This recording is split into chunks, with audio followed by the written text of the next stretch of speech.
I've got a fraction here. That's a rational function, p of x over q of x, or one polynomial over another. To find the limit here, I'll use direct substitution. And when I do that, I get 1 minus 1, oh sugar.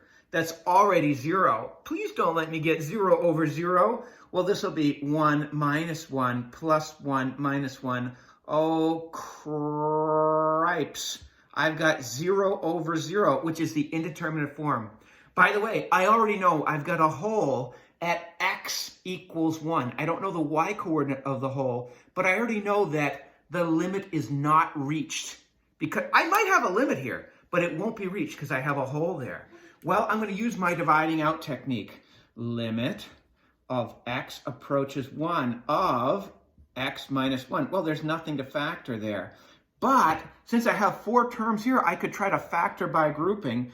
Of these first two, I'll take out an x squared, and I'm left with x minus 1. Plus, I'll take out of 1 from this second grouping. And now the common factor on the denominator is x minus 1. I'm going to move that to the front to give me limit x approaches 1 of x minus 1 over, just for the rock of it, I'll put that in parentheses.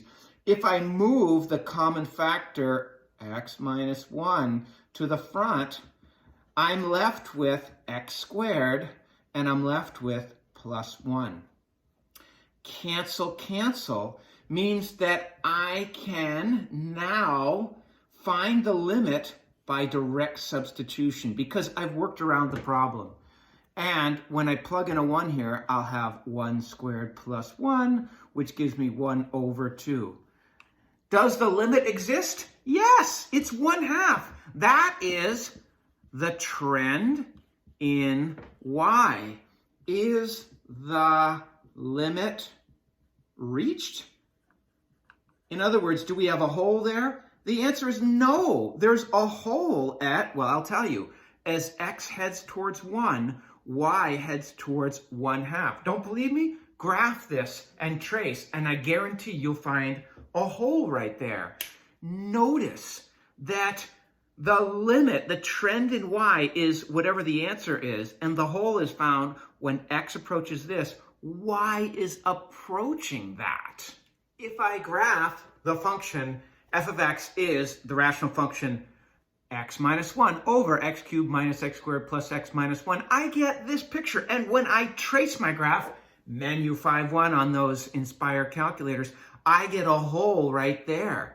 Now, what would happen if I graphed a second function, g of x equals 1 over x squared plus 1? That's the function we use to find the limit as x approaches 1 of this function, the trend in y. Well, that graph is the same exact graph, except we had a filled-in circle there. If you tried to find the hole, you wouldn't find a hole in this graph here.